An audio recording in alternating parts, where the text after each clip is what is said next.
جیسے ایک آدمی ہو کہاں جانا ہے، آپ اس سے پوچھیں بھائی کہاں جانا ہے، کہ مجھے تو کوئی پتہ نہیں کہاں جانا ہے، کتنا پریشان ہوگا۔ جس کو راستے کا پتہ نہیں کہ یہ راستہ کہاں جا رہا ہے اور میری منزل کہاں ہے، جس کو یہ پتہ نہیں، تو وہ شخص بڑا پریشان ہو۔ اور منزل کا پتہ ہو، وہ آپ کہاں جا رہے ہیں؟ جی میں تو لاہور جا رہا ہوں، میں بیت اللہ جا رہا ہوں، میں مدینہ منورہ جا رہا ہوں۔ راستہ بھی معلوم ہے کہ مدینہ منورہ کو جاتا ہے، اور جانا میں نے مدینہ منورہ میں، تو مطمئن ہوگا، خوش ہوگا، کوئی پریشانی نہیں ہوگی۔ تو آج انسان کو نہ اپنے راستے کا پتہ نہ منزل کا پتہ۔ منزل اللہ ہے، مقصود زندگی اللہ ہے، اللہ کے سوا کوئی نہیں، اللہ کے سوا کچھ بھی نہیں۔ اور اس اللہ تک پہنچنے کا راستہ جو ہے وہ اللہ کے احکامات ہیں، وہ اللہ کا دین ہے، وہ حضور صلی اللہ علیہ وسلم کے مبارک طریقے ہیں۔ چونکہ منزل اور مقصد کا پتہ نہیں ہے، اس لیے آدمی اس دنیا میں پریشان ہے۔ وہ کہتے ہیں جی میرے پاس دولت نہیں ہے، اس لیے پریشان ہے کہ میرے پاس دولت نہیں ہے، میرے پاس مکان نہیں ہے، میرے پاس میری دنیا کی زندگی میں سہولتیں نہیں ہیں، تو یہ آدمی پریشان رہے گا۔ اور اگر کسی کو سہولتیں مل بھی جائیں اس دنیا میں، تو بھئی کتنی سہولتیں ملیں گی؟ موت تک مل جائیں گی، کیونکہ موت سے پہلے کتنی بیماریاں، کتنا غم اس دنیا میں انسان کو، کتنے غموں میں، پریشانیوں میں انسان بیمار ہو جاتا ہے۔ سالوں آج ایک بچہ آیا، کہنے لگا میرے والد کا انتقال ہو گیا، اور 6 سال تک وہ فالج میں بیمار رہے۔ یہ دنیا کی زندگی، کتنی بیماریاں، کتنی پریشانیاں، کتنے غم۔ ایک نوجوان آیا کہ جی مجھے یہ پریشانی ہے، جس سے بھی پوچھو ہر آدمی کے پاس ایک پریشانی کی لمبی چوڑی فہرست ہے۔ تو منزل اگر انسان کو یاد رہے نا کہ میری منزل اللہ ہے، اور اللہ مجھ سے راضی ہیں اور خوش ہیں، میں کسی بھی حال میں ہوں تو میں کامیاب ہوں۔ انسان پریشان اس لیے ہوتا ہے، ایک تو اس کو منزل کا پتہ نہیں، راستے کا پتہ نہیں، اور دوسرا پریشان اس لیے ہوتا ہے کہ وہ حالات کو بدلنا چاہتا ہے کہ میرے حالات ٹھیک ہو جائے، غم ہے یہ غم ختم ہو جائے، خوشی مل جائے، بیماری ہے صحت مل جائے، اور فقر ہے یہ غنا میں بدل جائے، دشمن ہے لوگ دوست بن جائیں۔ اس میں انسان ان حالات کو بنانے میں لگا رہتا ہے، حالانکہ حالات بنانا یہ انسان کے اختیار میں نہیں ہے، یہ انسان کے بس میں نہیں ہے۔ سارے دنیا کے انسان مل کر ایک ملک کیا، ایک علاقہ کیا، ایک آدمی کے حالات کو ٹھیک نہیں کر سکتے۔ کوئی دنیا میں ایسا ڈاکٹر ہوگا جو کہے کہ جی میں تو میرے پاس جو بھی مریض لے آؤ میں اس کو ٹھیک کر دوں گا؟ کوئی نہیں، کوئی نہیں۔ اور اس کے لیے انسان غلط راستے کو اختیار کرتا ہے، اللہ کی نافرمانی کا راستہ اختیار کرتا ہے، جس سے اور پریشانیوں میں آ جاتا ہے۔ حالات کا بدلنا ہمارے اختیار میں نہیں ہے، نہ ہمارے بس میں، نہ ہمیں اس کا حکم ہے کہ ہم حالات کو بدلیں۔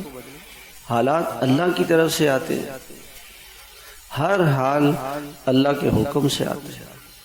جیسے اللہ پاک کے پاس چیزوں کے خزانے ہیں، ہر چیز کے خزانے، ہر چیز اللہ کے خزانوں سے بن بن کر آ رہی ہے۔ دنیا میں جتنی بھی چیزیں ہیں یہ اللہ کی ہیں۔ وَلِلَّهِ مَا فِي السَّمَاوَاتِ وَمَا فِي الْأَرْضِ، جو کچھ اس زمین میں ہے وہ اللہ کا ہے۔ جیسے اللہ تعالیٰ ہر چیز کے خالق ہیں، ایسے ہی سارے حالات کے خالق اور اس کے لانے والے بھی صرف اللہ ہیں۔ اللہ کے سوا کوئی حالات نہیں لا۔ لوگوں کی امیدیں حکومت سے ہوتی ہیں نا، یہ حکومت حالات بدل رہی ہے. تو آپ یہ بتائیں کہ پاکستان کو بنے ہوئے 75 سال ہو گئے، کتنی حکومتیں بدل گئی، کتنی حکومتیں بدلی، حالات ٹھیک ہوئے؟ حالات کا بدلنا یہ انسان کے اختیار میں نہیں ہے. ان حالات میں اللہ کا کیا حکم ہے؟ ایک آدمی مر رہا ہے، وہ مرتے مرتے اس نے اللہ کو راضی کر لیا، وہ کامیاب ہے. جیسے حضرت حسین رضی اللہ تعالیٰ عنہ. اگر بظاہر دیکھا جائے تو ظاہر میں تو لگتا یہ ہے کہ یزید کامیاب ہو گیا، اس کو حکومت مل گئی اور اس کو بادشاہت مل گئی، اس کو مال مل گیا، اس کے ساتھ فوجیں تھیں، اور حضرت حسین تو دنیا سے ہی چلے گئے، جان ہی چلی گئی، خاندان ہی چلا گیا. لیکن حضرت حسین کامیاب ہو گئے، مرتے مرتے انہوں نے اللہ کو راضی کر لیا، اور یزید نے بادشاہت کے باوجود اللہ کو ناراض کیا، وہ ناکام ہو گیا. جیسے ہم اس پر ہمارا یقین ہے کہ حضرت حسین رضی اللہ تعالیٰ عنہ کامیاب ہے. زندگی کا ملنا کامیابی نہیں ہے، کامیابی اللہ کا مل جانا ہے، اللہ کا خوش ہو جانا ہے. اگر مرتے مرتے کسی نے اللہ کو راضی کر لیا تو یہ کامیاب ہے. اور ایک آدمی ہے فرعون، انہوں نے 400 سال تک ایسی حکومت کی کہ اس کے سر میں کبھی درد نہیں ہوا، 400 سال تک کبھی بیمار نہیں ہوا، ایسی اس نے حکومت کی. لاکھوں اس کی فوج تھی اور کیا کچھ اس کے پاس نہیں تھا. مگر آپ اگر کسی کو کہیں گے کہ تم تو فرعون ہو، وہ ناراض ہو جائے گا کہ آپ نے مجھے گالی دے دی. اللہ نے اس کے نام کو گالی بنا دی، وہ ناکام ہو گیا، فرعون ناکام ہوا. تو کامیابی اور ناکامی کا تعلق چیزوں سے نہیں ہے، حالات سے نہیں ہے، ملک سے نہیں ہے، مال سے نہیں ہے، اس کا تعلق اللہ کے راضی کرنے سے ہے. اگر غربت میں اللہ پاک راضی ہو گئے تو کامیاب ہے، بیماری میں اللہ کو راضی کر لیا تو کامیاب ہے. کیسی بیماری؟ حضرت ایوب علیہ السلام 25 سال بیمار رہے. اللہ تعالیٰ فرماتے ہیں اِنَّا وَجَدْنَاهُ صَابِرًا، ہم نے ان کو صبر کرنے والا پایا. 25 سال تک صبر کرتے رہے. نعم العبد، اللہ کہتے ہیں، ہم اللہ پاک فرماتے ہیں ہمارے بہت پیارے بندے تھے، بہت اچھے بندے تھے، ہمیں بڑے پسند تھے. انہ اواب، اللہ کی طرف رجوع کرنے والے تھے. اب بیماری ہے لیکن اللہ ان کی تعریف کر رہے. کسی نے حضرت ایوب علیہ السلام سے پوچھا کہ اے ایوب، آپ کی بیماری کے دن کیسے گزرے؟ فرمانے لگے بیماری میں جو مزہ ہے، جو مزہ تھا وہ پھر نہیں آیا. وہ مزہ کیسے، بیماری میں کیسے مزہ تھا؟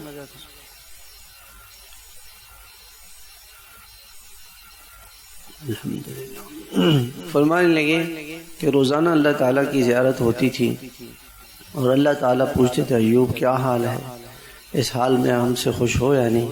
تو میں کہتا الحمدللہ اللہ بہت خوش ہوں، آپ سے خوش ہوں.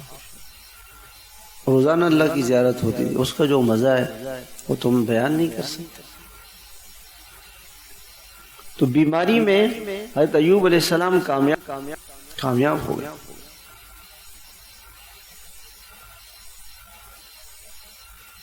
حضرت یعقوب علیہ السلام کتنا بڑا غم آیا، بیٹا نظروں سے اوجھل ہو گیا. بعض روایات میں آتا ہے 40 سال، بعض میں آتا ہے 80 سال بیٹا نہیں ہے. رو رہے ہیں اور روتے روتے آنکھیں نابینا ہو گئے، آنکھیں چلی گئی، بینائی چلی گئی، روتے روتے. اللہ تعالیٰ فرماتے ہیں وَاذْكُرْ عِبَادَنَا ابراہیم و اسحاق و یعقوب اولی الایدی والابصار انا اخلصناہم بخالصۃ ذکر الدار وانہم عندنا لمن المصطفین الاخیار. وہ ہمارے یہاں چنے ہوئے بندے تھے، ہمارے بڑے اچھے بندے تھے، ہمارے بندے تھے، بہت اچھے تھے، اور وہ آخرت کو یاد کرتے تھے، آخرت کی یاد میں لگے رہتے تھے. وہ بڑے عقل مند تھے، بڑے آنکھوں والے تھے، ہاتھوں والے تھے، عقل مند تھے، سمجھدار تھے.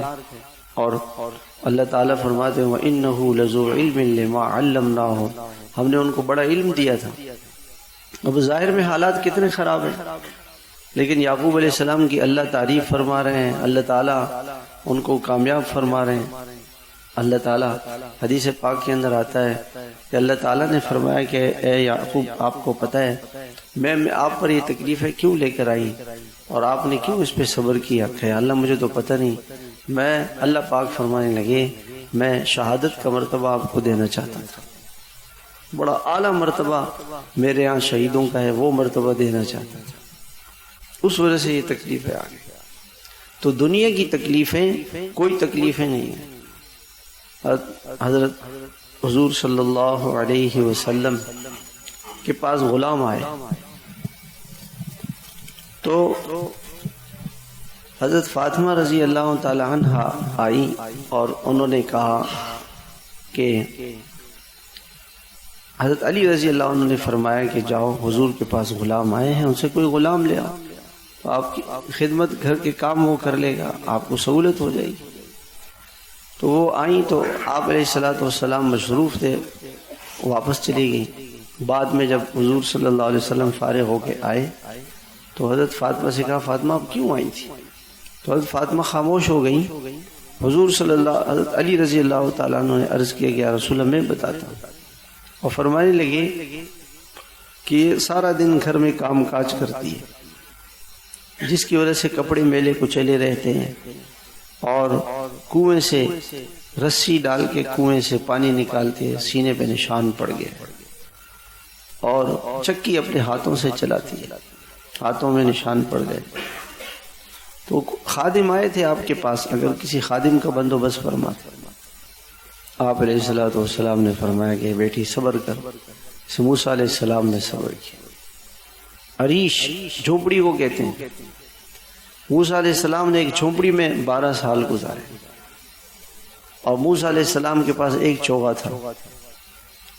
دن کو اس کو پہنتے تھے، رات کو اس کو بستر بنا لیتے تھے. ایسی زندگی گزاری، فقر میں فاقے میں. آپ علیہ الصلوۃ والسلام اگر دنیا کی چیزوں میں کامیابیاں ہوتی تو آپ علیہ الصلوۃ والسلام کا مکان سونے چاندی کا ہوتا. ان چیزوں میں کامیابی نہیں ہے. آپ نے غربت میں اللہ کو راضی کیا. لوگ آتے ہیں نا، کہتے ہیں ہم بہت پریشان ہیں. میں ان سے کہتا ہوں آپ کے گھر میں 2 مہینے ایسے گزرتے ہیں کہ چولہا نہیں جلے کہ نہیں یہ تو نہیں ہے. ایسا نہیں ہے، خوب کھا رہے ہیں پی رہے ہیں، اللہ پاک تینوں وقت کھلا رہے ہیں. حضور صلی اللہ علیہ وسلم کے گھر میں 2 مہینے چولہا ہی نہیں جلتا تھا. 1 مہینہ، دوسرا مہینہ، ایک چاند، دوسرا چاند، تیسرا چاند. تو کامیابی ناکامی کا تعلق حالات سے نہیں ہے، اللہ کو راضی کرنے سے ہے. اگر اللہ پاک غربت میں راضی ہو گئے تو کامیاب. آپ علیہ الصلوۃ والسلام نے فرمایا صحابہ کرام کو جو غربت کی وجہ سے، بھوک کی وجہ سے مسجد میں ان کی صف گر جاتی تھی بھوک کی وجہ سے، آپ علیہ الصلوۃ والسلام نے فرمایا کہ اگر تمہیں پتہ چلے کہ اللہ کے خزانوں سے تمہیں اس صبر پر، مشقت کے برداشت کرنے پر جو انعام مل رہا ہے، تو تم یوں تمنا کرو کہ اور فاقہ بڑھ جائے. اور فرمایا کہ تم مالداروں سے 500 سال پہلے جنت میں جاؤ گے. کتنے سال پہلے؟ 500 سال پہلے. تو غربت پریشانی کی چیز نہیں ہے، پریشانی کی چیز گناہ ہے. گناہ ہے. غربت میں گناہ کر رہا ہے تو ناکام ہے، مالداری میں گناہ کر رہا ہے تو ناکام ہے، مالداری کے ہوتے ہوئے ناکام ہے. ملک کا بادشاہ ہے اور اللہ پاک ناراض ہیں تو یہ ناکام ہے. وہ جھونپڑی میں رہنے والا ہے اور اللہ پاک خوش ہیں، راضی ہیں تو یہ کامیاب. تو پہلی بات جو میں نے عرض کی کہ آج لوگ اس لیے پریشان ہیں کہ ان کو اپنی منزل کا پتہ نہیں کہ منزل کیا ہے. منزل اللہ ہے. وَأَنَّ إِلَىٰ رَبِّكَ الْمُنْتَهَىٰ، اللہ تک پہنچنا ہے. وَأَنَّ إِلَىٰ رَبِّكَ الرُّجْعَىٰ، اللہ کی طرف لوٹ کر واپس جانا ہے. اللہ ہی تک پہنچنا ہے، اللہ کے پاس جانا ہے. ثم الی ربکم ترجعون، پھر تمہیں اللہ کی طرف واپس لوٹا دیا جائے گا۔ وَإِلَيْنَا الْمَصِيرُ، اللہ پاک فرماتے ہیں تم ہمارے پاس آؤ گے۔ إِنَّ إِلَيْنَا إِيَابَهُمْ، تمہارا لوٹنا ہمارے پاس ہے، اللہ تک پہنچنا ہے، اللہ کو راضی کرنا ہے، اللہ کو خوش کرنا ہے۔ تو اگر اللہ تعالیٰ فقر و فاقے میں اللہ پاک کو راضی کر لیا کامیاب، مالداری میں اللہ کو راضی کر لیا کامیاب، مالداری میں اللہ کو ناراض کر دیا ناکام، فقر و فاقے میں اللہ کو ناراض کر دیا ناکام۔ تو کوئی بھی حال آئے نا، وہ حال کو بدلنے کی نہ سوچیں کہ بھئی حال کیسے بدل جائے، حال کیسے بدلے۔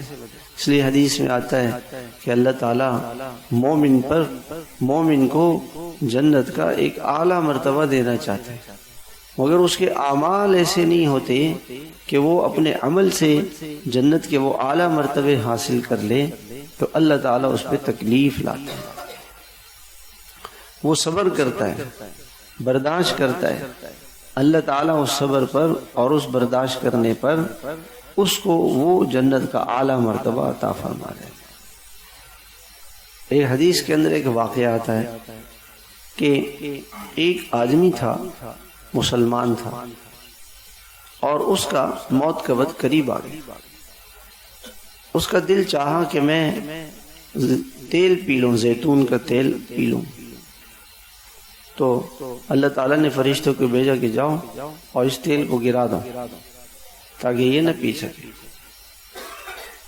اور ایک کافر کی موت کا وقت بھی تھا، اس کے دل میں خواہش اٹھی کہ میں مچھلی کھا لوں۔ تو اللہ تعالیٰ نے فرشتے سے فرمایا کہ اس کے حوض میں مچھلی ڈال دو۔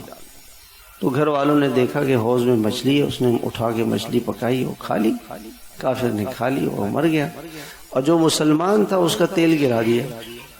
تو فرشتے نے اللہ تعالیٰ سے پوچھا کہ اللہ یہ کیا ماجرا ہے کہ وہ کافر کی تمنا پوری ہو گئی اور مسلمان کی نہیں ہوئی؟ تو اللہ جل شانہ نے فرمایا کہ اس میں اندر میری حکمت یہ تھی کہ یہ مسلمان جو تھا اس کو ایک بڑا مرتبہ اور مقام ہم نے دینا تھا، اس میں تھوڑی سی کمی تھی، تو اس کی موت کے وقت ہم اس کا ایک خواہش ہم نے نہیں پوری کی، اور اس نے صبر کیا، برداشت کیا، تکلیف آ گئی، اس صبر پر ہم نے اس کو وہ مرتبہ اور مقام دے دیا۔ اور وہ جو کافر تھا، اس کافر کو ہم نے کچھ نہیں دینا تھا آخرت میں، اور دنیا میں اس کی ایک نیکی ہمارے پاس تھی، تو اس نیکی کا بدلہ ہم نے دنیا میں اس کو دے دیا تاکہ دنیا میں اس کی خواہش پوری ہو جائے اور آخرت میں اس کی خواہش پوری نہ ہو۔ تو میرے محترم بھائیوں، کامیابی ناکامی کا تعلق حالات سے نہیں ہے، اللہ کو راضی کرنے سے ہے۔ اس لیے ایک جملہ اللہ تعالیٰ جب پچھلے قوموں کا اللہ تعالیٰ تذکرہ فرماتے ہیں، قارون کا تذکرہ اللہ تعالیٰ نے کیا، پھر اللہ تعالیٰ نے فرمایا تھا وَالْعَاقِبَةُ لِلْمُتَّقِينَ کہ انجام کار موسیٰ علیہ السلام کامیاب ہو گئے اور قارون ناکام ہو گیا۔ مال، خزانے، ساری چیزیں قارون کے پاس تھی، اور موسیٰ علیہ السلام کے پاس فقر تھا، فاقہ تھا، کچھ نہیں تھا۔ انجام کار، انجام کیا ہوگا؟ متقی کامیاب ہو جائے گا، گناہوں سے بچنے والا کامیاب ہو جائے گا، اور گناہ کرنے والا ناکام ہو جائے گا۔ تو مسئلہ کیا ہے کہ جو پریشانی ہونی چاہیے آدمی کو کہ میرے سے گناہ ہو رہے ہیں، میں کیسے گناہوں سے بچوں بھائی، یہ فکر اس کے اندر نہیں ہے جو ہونی چاہیے۔ فکر کیا ہے کہ جی مجھے دنیا کی چیزیں مل جائیں، جتنی دنیا کی چیزیں میرے پاس زیادہ ہوں گی اتنا میں بڑا کامیاب ہوں گا۔ یہ غلط سوچ ہے، یہ غلط یقین ہے، یہ غلط عقیدہ ہے، یہ خیال بالکل غلط ہے۔ اللہ کو پانا، اللہ کو راضی کرنا، اللہ تعالیٰ کو خوش کرنا، یہ سب سے بڑی کامیابی ہے۔ وَرِضْوَانٌ مِّنَ اللَّهِ أَكْبَرُ، اللہ کا راضی کر لینا یہ سب سے بڑی دولت ہے، یہ سب سے بڑی دولت۔ تو ایک آدمی ہے وہ ہر آدمی اللہ کو راضی کر سکتا ہے، ہر حال میں اللہ کو راضی کر سکتا ہے۔ غریب ہے غربت میں اللہ کو راضی کر لے، اور مالدار ہے مالداری میں اللہ کو راضی کر لے.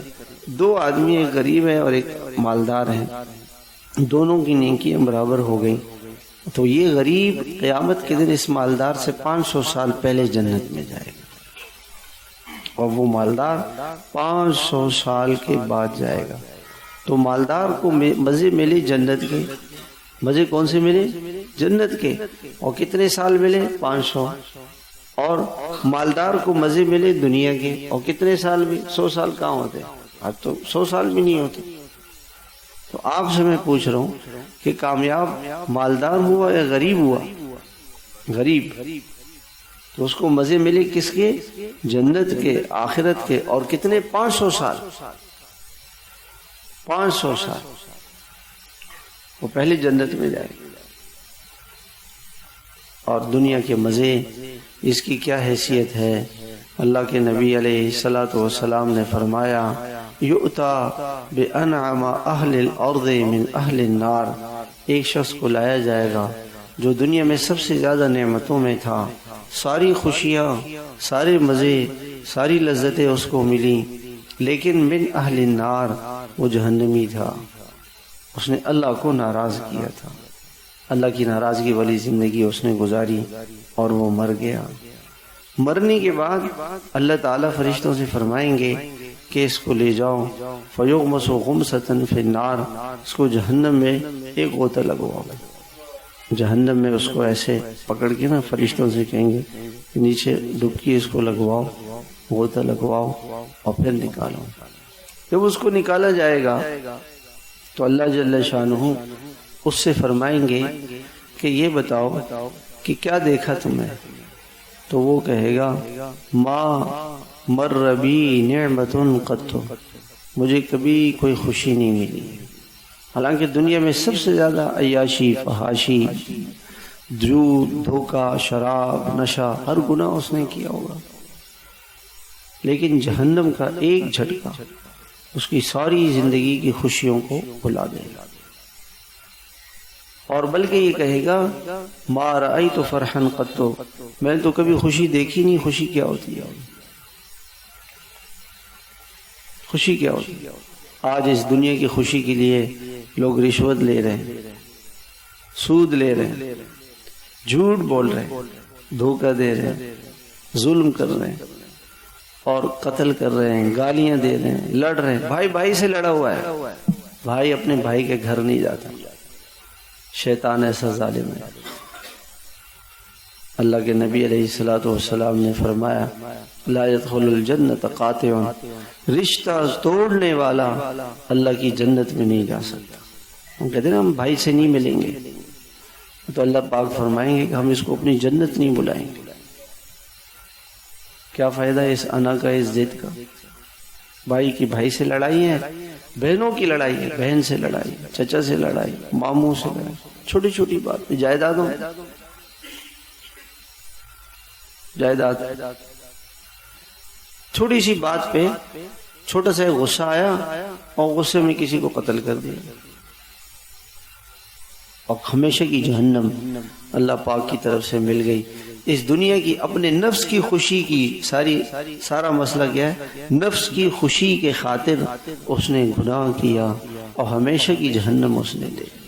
کتنا نقصان ہے، کتنا بڑا نقصان. گالی دے دی کسی کو، کسی کا دل دکھا دیا، کسی پہ ظلم کیا. حضرت عبداللہ بن عباس رضی اللہ تعالیٰ عنہ کے زمانے کا واقعہ ہے کہ ایک شخص تھا، وہ اس کو مر گیا، اس کو دفن جہاں کرتے تھے وہاں اژدہا آ جاتا تھا اس کی قبر میں. پھر دوسری قبر کھودی، وہاں اژدہا، تیسری قبر کھودی، وہاں اژدہا. لوگ حضرت عبداللہ بن عباس کے پاس گئے، انہوں نے فرمایا اس کا کوئی گناہ ہے اور اس کی سزا دنیا میں ہی شروع ہو گئی ہے. اصل سزا تو آخرت میں ہوتی ہے اور دنیا میں اس کی سزا شروع ہو گئی. تو اس کے لوگوں نے اس کے گھر والوں سے پوچھا، انہوں نے کہا غلہ بیچتا تھا. جب غلہ آتا تھا تو اس غلے کے اندر ہر بوری سے غلہ نکال کے اس میں بھس بھرتا تھا. بھس تو کم قیمت کا ہے، غلہ زیادہ قیمت. دھوکا کرتا تھا، ملاوٹ کرتا تھا، 2 نمبری کرتا تھا، لوگوں کو دھوکا دیتا تھا۔ تو کبھی اللہ تعالیٰ، یہ تو دنیا جزا سزا کی جگہ نہیں ہے، لیکن کبھی کبھار اللہ تعالیٰ اس کا اثر ظاہر فرماتا ہے۔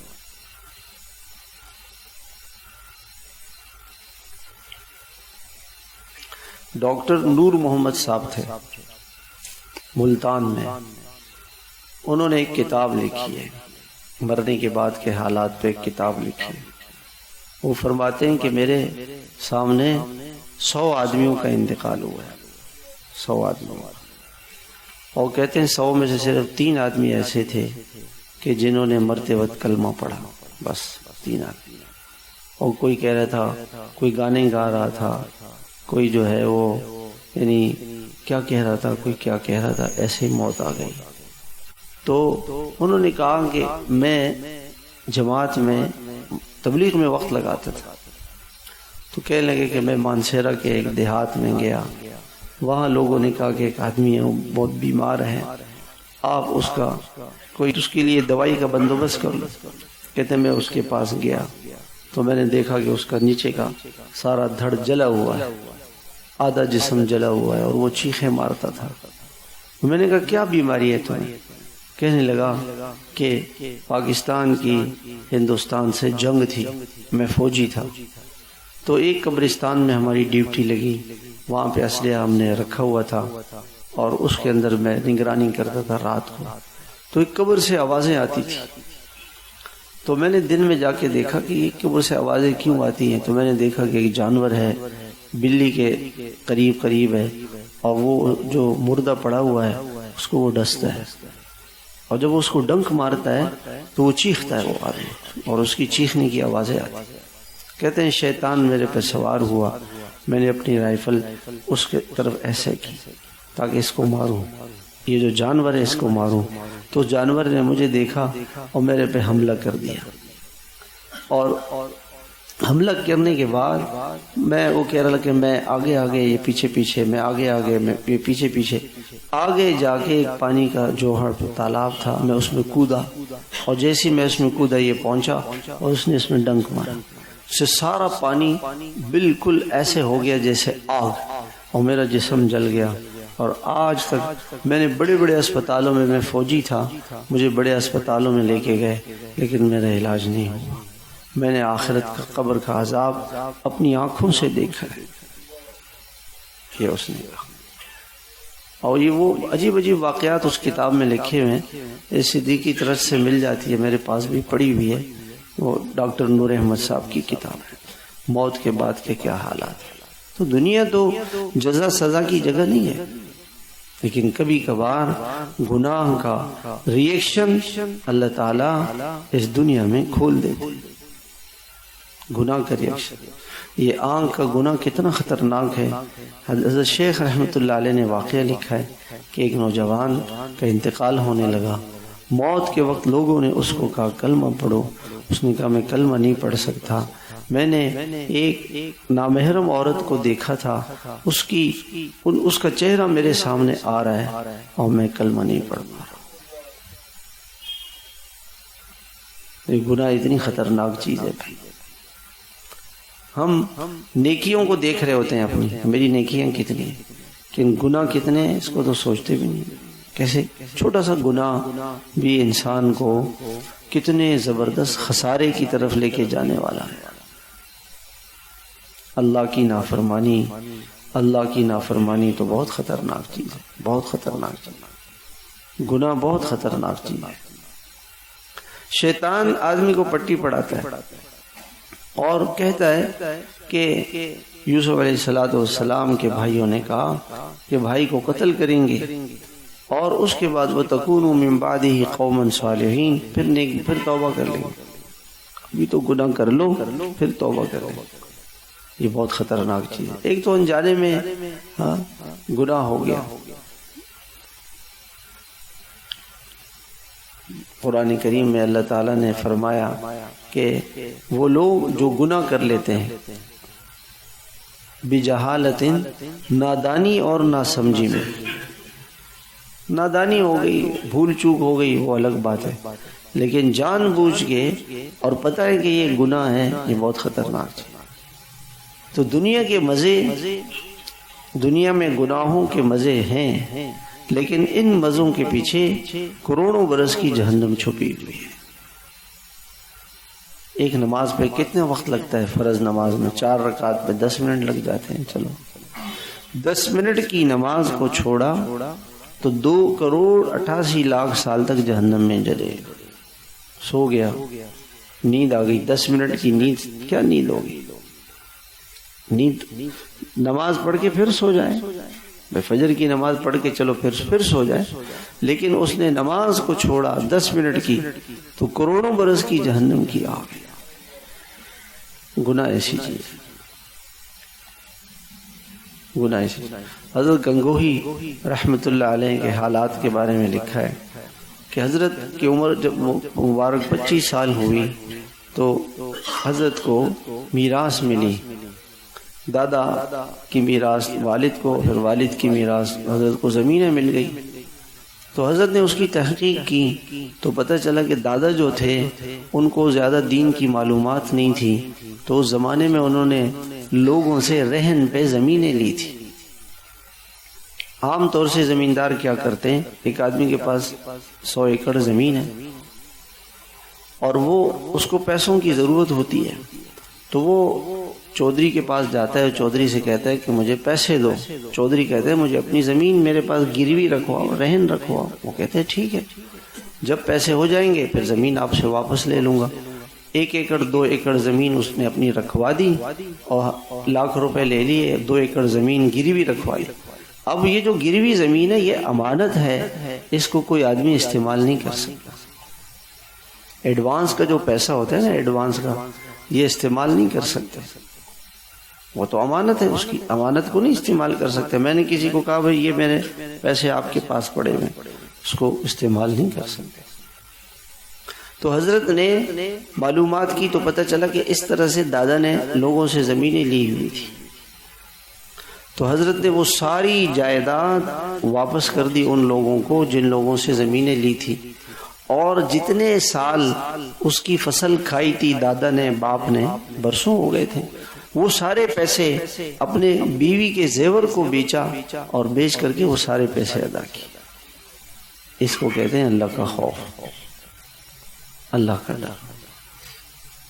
جب اللہ کا خوف ہوگا تو آدمی ہر گناہ سے بچے گا۔ کیسے میں گناہوں سے بچوں؟ اللہ کی نافرمانی سے بچوں۔ حضرت مدنی رحمت اللہ علیہ بہت بڑے بزرگ تھے، بہت بڑے اللہ والے تھے۔ تو ہندوستان میں ایک جگہ پہ حضرت تشریف لے گئے، وہاں نماز کا جب وقت آیا تو وہ نئی دریاں حضرت کے لیے بچھائی گئیں، چٹائیاں۔ حضرت نے پوچھا بھائی یہ نئی دریا کیسے آئی؟ کہنے لگے حضرت آپ کا فلاں تعلق والا ہے، اس کا آپ سے بڑی محبت ہے۔ اس نے کہا حضرت آئے ہیں، چلو اپنی دکان سے نئی دریا لا کے بچھائی۔ حضرت نے فرمایا میں اس پہ نماز نہیں پڑھوں گا، چونکہ یہ واپس لے جا کے دکان میں بیچنے کے لیے رکھے گا اور کہے گا کہ نئی دری ہے، یہ تو پرانی ہو گئی، استعمال ہو گئی۔ یہ تو بیچے گا اس نیت سے کہ جی حضرت کا تبرک ہے، اور وہ پرانی دری ہوگی، چونکہ اس کو کسی نے اگر کسی چیز کو استعمال کر لیا پھر اس کو یہ کہہ رہا ہے کہ یہ نئی چیز ہے، یہ تو گناہ ہے۔ تو حضرت نے اس دری پہ نماز نہیں پڑھی۔ جب انسان کے دل میں اللہ کا خوف ہوگا، چھوٹی چھوٹی چیزوں کا خیال رکھے۔ حضرت تھانوی رحمۃ اللہ علیہ کا وہ مشہور واقعہ کہ حضرت تھانوی رحمۃ اللہ علیہ جو ہے وہ پہلے زمانے میں اسٹیشن پر جاتے تھے لوگ، تو وہاں پہنچ کر کے وزن کراتے تھے سامان کا۔ تو سامان کا وزن، وہ جو ریل گاڑی کا جو ملازم تھا، گارڈ تھا، اس نے کہا کہ حضرت آپ کو ضرورت نہیں ہے تلوانے کا۔ کیوں؟ کوئی بات نہیں، میں آپ کے ساتھ ہوں، میں آپ کے ساتھ ہوں، آپ کو کون پوچھے گا۔ تو حضرت نے فرمایا کہ آپ کہاں تک جاؤ گے؟ میں فلاں اسٹیشن پہ اتر جاؤں گا۔ حضرت نے فرمایا مجھے اس سے آگے جانا ہے۔ کہ حضرت اس سے آگے دوسرا گارڈ آئے گا، میں اس کو کہہ دوں گا بھائی حضرت سے پوچھ نہیں پوچھو۔ کہا پھر دوسرا گارڈ کہاں تک جائے گا؟ کہ ہاں حضرت جہاں تک گاڑی جائے گی۔ حضرت نے فرمایا مجھے اس سے بھی آگے جانا ہے. کہاں جانا ہے آپ نے؟ ہمیں تو قبر جانا ہے. وہاں گارڈ ہوگا، وہاں گارڈ ہوگا قبر میں. توبہ توبہ. جو لوگ رشوت لیتے ہیں نا، سود لیتے ہیں، وہ ایک رات، صرف ایک رات ان کو قبرستان میں لے جائیں اور ایک خالی قبر میں ان کو لیٹا دیں. صرف ایک رات. آپ رشوت لے لو جتنی لینی ہے، اور ایک رات آپ قبرستان میں جا کر کے خالی قبر میں رات گزار. دیکھو چیخیں نہ نکل. توبہ توبہ توبہ. منو مٹی میں پڑا ہوا ہوگا اور کوئی پوچھنے والا نہیں ہوگا. کتنی بے بسی ہوتی ہے موت کے وقت میں جب انسان مرتا ہے. تو یعنی وہ چارپائی جو ہے جو مسجد میں ہوتی ہے، اس چارپائی پہ نیچے ایک چٹائی سی بچھا دیتی، بستر نہیں ہوتا، اس چٹائی پہ میت رکھی جاتی. اور ساری زندگی بڑی بڑی گاڑیوں میں سفر کیا، اور زندگی کا آخری سفر ایمبولینس میں یا بس میں.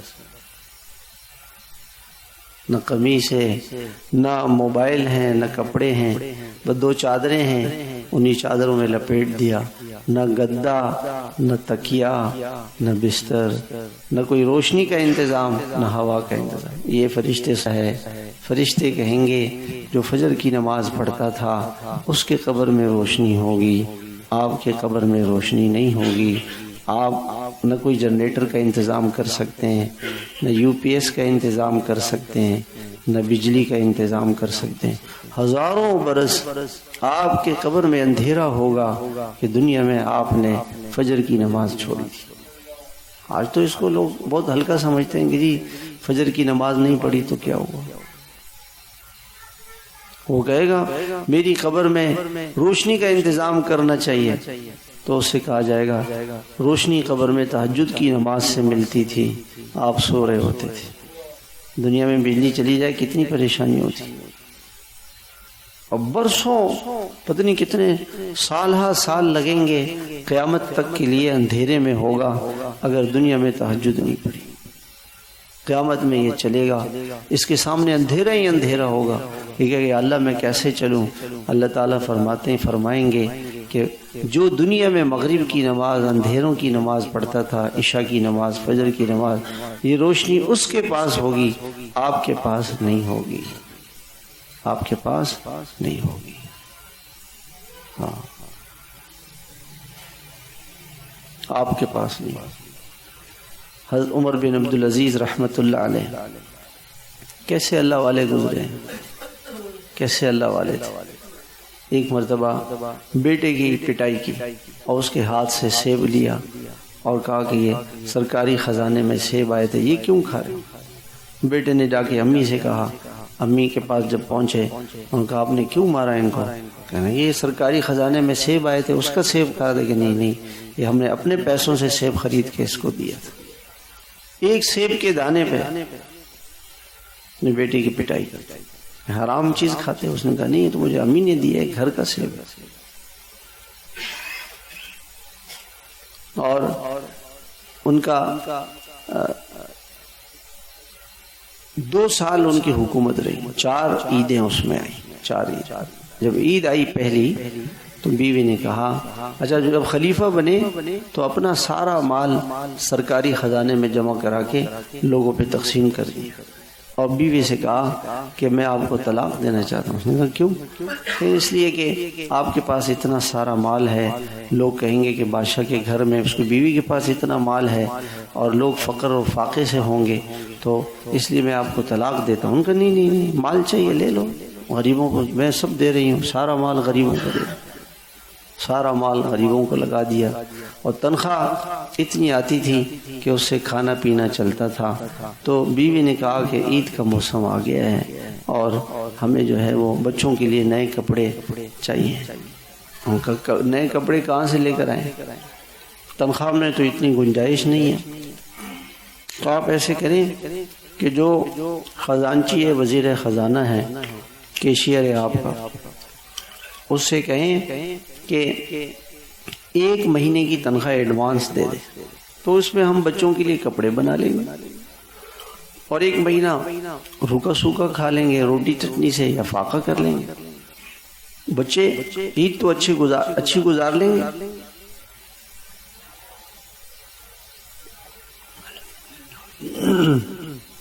انہوں نے خزانچی کو خط لکھا، لیکن اس زمانے کا خزانچی بھی اللہ والا تھا. انہوں نے کہا کہ آپ مجھے لکھ کر کے دیں کہ 1 مہینے تک آپ نہیں مریں گے. تنخواہ تو آپ کو ملے گی کس چیز کی کہ آپ کام کریں، آپ لکھ کے دیں کہ 1 مہینے تک میں نہیں مروں گا. آپ کو پتہ ہے کہ ملک الموت نے آپ سے کہا ہوا ہے کہ تم مرو گے نہیں؟ کہ نہیں، اس کا تو پتہ نہیں. پھر کیسے میں آپ کو تنخواہ دیں؟ سرکاری خزانہ کوئی آپ کا ہے؟ اللہ سے ڈرتے تھے. تو آ کے بیوی سے کہا کہ میرے وزیر خزانہ نے تو یہ جواب دیا. بیوی نے کہا کوئی بات، صبر کر لیں، برداشت کر لیں. اور وہ عیدیں تو گزر گئی، اور عید جو ہے وہ گزر گئی. ایک مرتبہ وہ بچوں کے پاس پرانے کپڑے، بادشاہ ہیں دنیا کے 3 بر اعظم، یورپ، افریقہ اور ایشیا کے بادشاہ ہیں. گھر میں یہ حال. مرتبہ بیٹیاں آئیں، ایسے منہ پہ ہاتھ رکھا ہوا تھا، منہ کو دوپٹے سے چھپایا. تو ماں سے پوچھا کیوں، کیا بات ہے؟ یعنی آج روٹی کے ساتھ پیاز کھائی ہے، سالن بھی نہیں تھی. بادشاہ کی بیٹی تو منہ سے بدبو آ رہی تھی پیاز کی، اس لیے آپ کے سے آتے ہوئے منہ پہ ہاتھ رکھا. اس طرح سے زندگی گزاری. اور ان کے انتقال کے وقت کسی نے ان سے کہا کہ آپ نے 9 بیٹے تھے اور پتہ نہیں کتنی بیٹیاں تھیں، آپ نے اپنی اولاد کے ساتھ زیادتی کی ہے. کہا نہیں، میں ان کو جہنم کے انگارے نہیں کھلائے میں نے. اور کہا کہ اللہ جل شانہ کا ارشاد ہے وَهُوَ يَتَوَلَّى الصَّالِحِينَ، جو نیک ہوگا اللہ اس کے دوست ہوں گے، اللہ اس کے کام بنائیں گے. میں نے اپنے بچوں کو نیک بنایا ہے، حرام نہیں کھلایا ہے، بچوں کو حرام نہیں کھلایا. اور اللہ ان کا مددگار ہوگا، اللہ ان کا دوست ہوگا، اللہ ان کے کاموں کو بنائے گا. انتقال ہو گیا. جب انتقال ہوا تو ان کی قبر پہ لوگوں نے دیکھا کہ ایک پرچہ پڑا ہوا ہے، اور اس پرچے پہ بغیر سیاہی کے لکھا ہوا ہے کہ اللہ کی طرف سے عمر بن عبدالعزیز کو جہنم کی آگ سے بری کر دیا گیا ہے. دنیا میں اللہ نے دکھا دیا. اور ان سے پہلے جو بادشاہ گزرا تھا، جب اس بادشاہ کا انتقال ہوا، لوگ اس کے جنازے کو لے کر آئے تو اس کا جسم ہل رہا تھا. تو اس کے بیٹوں نے کہا یہ زندہ ہے. عمر بن عبدالعزیز نے کہا زندہ نہیں ہے، اللہ نے برزخ کا عذاب ابھی شروع کر دیا ہے دنیا میں. برزخ کا عذاب دنیا میں ہی شروع ہو گیا. تو موت پہ پتہ چلے گا کون کامیاب ہے کون ناکام ہے. یہ موت پہ پتہ چلے گا، موت پہ، قبر پہ، قبر سے پتہ چلے گا، آخرت سے پتہ چلے گا. دنیا کی کیا زندگی ہے، چند روزہ زندگی ہے، چند روزہ زندگی. اور ایسا زمانہ تھا کہ جب انہوں نے اس طرح سے حکومت کی، ان کے تقوی، ان کا اللہ کا خوف، اللہ کا ڈر، کہ بیوی کہتی ہیں کہ جب یہ خلیفہ بنے تو خلیفہ بننے کے بعد انہوں نے کبھی غسل جنابت نہیں کیا. رات کو مصلی پر، رات کو علماء کو بلاتے تھے کہ آج دن بھر میں ہم نے یہ فیصلے کیے ہیں، اس میں سے کون سا فیصلہ صحیح تھا، کون سا غلط تھا، کہیں اللہ پاک ہم سے ناراض تو نہیں ہوئے. اللہ پاک کا خوف تھا. پھر اس کے بعد علماء سے پوچھ کے پھر اللہ والوں کو بلاتے تھے کہ مجھے جہنم سے ڈراؤ، مجھے موت سے ڈراؤ، مجھے اللہ سے ڈراؤ، اللہ کی پکڑ سے مجھے ڈراؤ، میں اللہ کی پکڑ سے بچ جاؤں. تو اللہ والے ان کو قرآن حدیث سے واقعات سناتے، پھر ان سے کہتے تھے چلے جاؤ. پھر مصلی پہ کھڑے ہو جاتے، پھر روتے تھے. روتے روتے روتے ان کی آنکھ لگ جاتی تھی، اسی مصلی پہ بیٹھے بیٹھے سو جاتے تھے، پھر اٹھ جاتے. اس طرح سے فجر ہو جاتی. کیونکہ بیوی کہتی ہیں کہ ان سے زیادہ عبادت گزار ہوں گے دنیا میں، لیکن ان جیسا اللہ سے ڈرنے والا کوئی نہیں تھا. امام اعظم امام ابو حنیفہ رحمۃ اللہ علیہ سے کسی نے کہا آپ تو زندیق ہیں، کافر ہیں، آپ تو مسلمان ہی نہیں ہیں. تو امام صاحب نے کہا میں اللہ کو مانتا ہوں، اور اللہ پاک کے وعدوں پہ یقین ہے اور اللہ کے جہنم پہ، اللہ کے عذاب پہ یقین ہے، اور یہ کہتی ہے بے ہوش ہو گئے، جہنم کا نام لیا، بے ہوش ہو کے گر گئے۔ وہ جو شخص تھا جو امام صاحب کو برا بلا کہہ رہا تھا، وہ کھڑا ہو گیا اور اس نے معافی مانگی اور کہا کہ مجھے معاف فرما دے۔ جہنم کا نام لیتی گر گئے امام صاحب، بے ہوش ہو گئے۔ اور ایک آیت تھی وَامْتَازُوا الْيَوْمَ أَيُّهَا الْمُجْرِمُونَ، یہ آیت پڑھتے تھے رات بھر اور ساری رات روتے ہوئے گزر جاتی تھی، پتہ نہیں کیا ہوگا، پتہ نہیں کیا ہوگا، آخرت میں کیا ہوگا، آخرت میں کیا ہوگا۔ اللہ سے ایسے ڈرنے والے لوگ تھے۔ تو یہ جو اللہ کا خوف ہے یہ انسان کو ٹھیک رکھے گا۔ چند دنوں کی زندگی ہے، اللہ سے آمنا سامنا ہوگا۔ گناہ کر کے، اللہ کو ناراض کر کے کبھی انسان کو سکھ نہیں مل سکتا۔ وہ بڑا دکھی انسان ہوگا جو اللہ کو ناراض کر رہا ہے، وہ دکھ، اس کو دکھ ہی دکھ ہوگا، اور اللہ کو راضی کرے گا تو سکھ ہی سکھ ہوگا، چاہے کچھ بھی نہ ہو۔ انسان سب کچھ سکھ کے لیے کرتا ہے، دکھ کے لیے تو نہیں کرتا۔ تو اللہ کو ناراض نہ کرے کسی قیمت پہ۔ اللہ کو اگر ناراض کیا، ساری دنیا مل گئی ناکام ہے، اور اللہ کو خوش کیا، ساری دنیا چلے گئی کامیاب ہے۔ حضرت حسین رضی اللہ عنہ کو دنیا میں کچھ نہیں ملا، نہ حکومت ملی، نہ مال ملا، نہ جائیدادیں ملی، جوانی، بچے سب لٹ گئے، وہ کامیاب ہو گئے۔ کیسی عزت ہے، لوگ حضرت حسین رضی اللہ عنہ کیسی عزت کرتے، اپنے بچوں کے نام حسین رکھتے ہیں، حسین علی، حسین کا بھی نام، علی کا بھی نام رکھتے ہیں، محبت ہے۔ اور یزید کو حکومت مل گئی، مال مل گیا، سب کچھ مل گیا، ناکام ہو گیا۔ آپ کسی کو کہو تم تو یزید ہو، یہ گالی ہے اس کا نام، لوگ برا سمجھتے ہیں کہ مجھے اپنے یزید کہہ دیا۔ تو کامیابی اور ناکامی کا مدار دنیا کی چیزوں پر نہیں ہے، یہ اللہ کے راضی ہونے پر ہے۔ اس لیے میرے بھائیوں، اور اللہ کا راضی کرنا بہت آسان ہے۔ پچھلی زندگی پر توبہ کر لیں، اللہ تعالیٰ سے دل سے معافی مانگے، ہر روز رات کو سونے سے پہلے اپنے گناہوں پر اللہ سے معافی مانگے، توبہ کرے، گناہوں کو یاد کرے۔ دن میں 2 طرح کے کام ہوئے ہوں گے، ایسے کام ہوئے ہوں گے جن سے اللہ ناراض ہوئے ہیں، اس پر استغفار کرے، اے اللہ یہ گناہ بھی معاف کر دے، اے اللہ یہ بھی معاف کر دے، اے اللہ یہ بھی معاف کر دے۔ اور نیکی کی توفیق ہوئی ہو کہ اللہ آپ کا شکر ہے، الحمدللہ الحمدللہ الحمدللہ، اللہ کی نعمتوں کا شکر ادا کرے۔ اللہ نعمتوں کو بڑھا دیں گے، اور گناہوں پر استغفار کرے، توبہ کرے، اللہ سے معافی مانگے، اللہ کا خوف دل میں لے کر آ جائے۔ اللہ کا خوف ایسی چیز ہے جو انسان کو ہر گناہ سے روک دے، ہر گناہ سے۔ اور انسان، لوگ کہتے ہیں نا جی ہماری دعا کیسے قبول ہوگی؟ جو اللہ کے خوف سے ڈرے گا اللہ تعالیٰ اس کی دعا کو قبول فرمائے۔ وہ جو حدیث میں واقع آتا ہے نا، 3 آدمی جا رہے تھے غار میں، بارش ہو گئی، پتھر سے بند ہو گیا۔ اس میں سے ایک نے کہا کہ اللہ گناہ کا موقع آیا تو مجھے، اس لڑکی نے کہا اللہ سے ڈرو اور گناہ نہیں کرو۔ اللہ آپ کا نام سنتے ہی میں کانپ گیا اور میں نے گناہ چھوڑ دیا۔ اللہ اس پریشانی کو ختم کر دے۔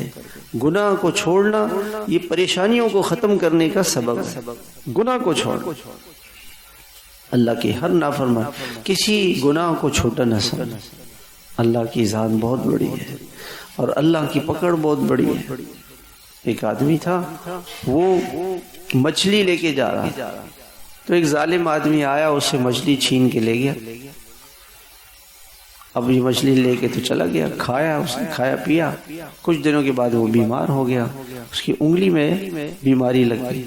ڈاکٹروں نے کہا انگلی کاٹی جائے گی، انگلی کاٹی، ہاتھ کے اندر بیماری پھیل گئی، ہاتھ کاٹا، ہتھیلی کاٹی، بازو کاٹا، یہاں تک ہاتھ کٹ گیا، دونوں ہاتھ کٹ گئے۔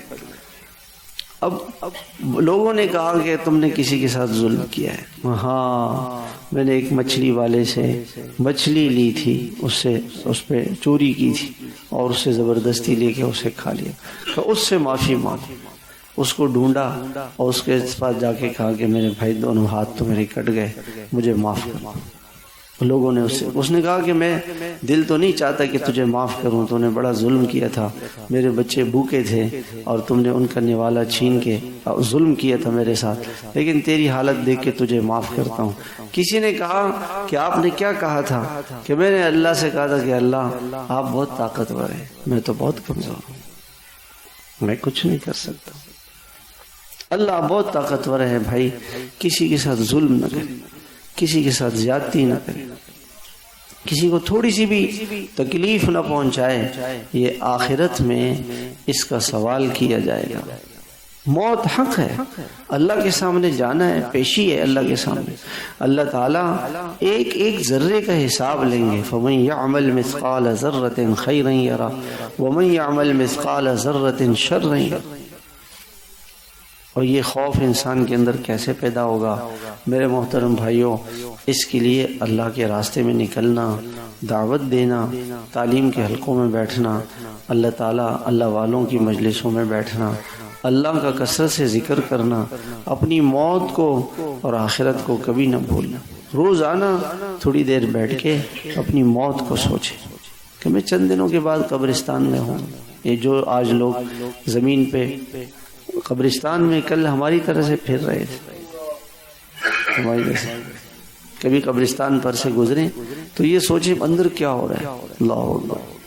ایک مولانا تھے، مولانا بجلی گھر صاحب رحمت اللہ علیہ، پشاور میں تھے، بڑے عالم تھے۔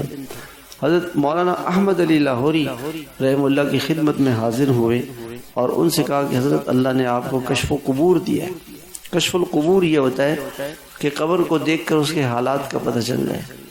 کہ حضرت مجھے یہ فن سکھا دیں۔ حضرت نے فرمایا آپ نہیں سیکھو۔ کہ نہیں حضرت میں سیکھنا چاہتا ہوں۔ کہ چلو میرے ساتھ قبرستان لے گا۔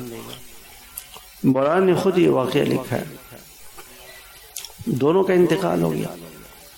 فرمانے لگے کہ قبرستان لے گئے اور مجھ سے آنکھیں بند کرو۔ میں نے آنکھیں بند کی اور تھوڑی دیر کے بعد کہا آنکھیں کھولو۔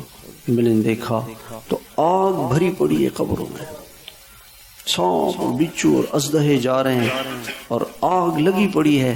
کہ میں نے حضرت سے کہا نہیں حضرت میں نہیں سیکھتا، خدا کے لیے میں یہ میرے سے واپس لے لیں۔ تو مرنے کے بعد پتہ چلے گا۔ آدمی زہر کھائے اوکے کچھ نہیں ہے، کوئی بات نہیں، ایسا نہیں، زہر زہر ہے، گناہ گناہ ہے، توبہ کرے، اللہ سے معافی مانگے۔ کوئی ایسا گناہ نہیں ہے جو انسان نہیں چھوڑ سکتا۔ اللہ کا خوف ہر گناہ چھڑا دے گا۔ تو قبل اس کے کہ عذاب میں اللہ تعالیٰ پکڑے، آدمی توبہ کر لے، اللہ سے معافی مانگ لے، اللہ سے اپنا تعلق ٹھیک کر لے۔ اللہ سے تعلق ٹھیک کرے گا تو اللہ تعالیٰ اس کی دنیا کو بھی چین والا بنائیں گے اور آخرت کو بھی چین والا بنائیں گے۔ اللہ ہم سب کو عمل کی توفیق عطا فرمائے۔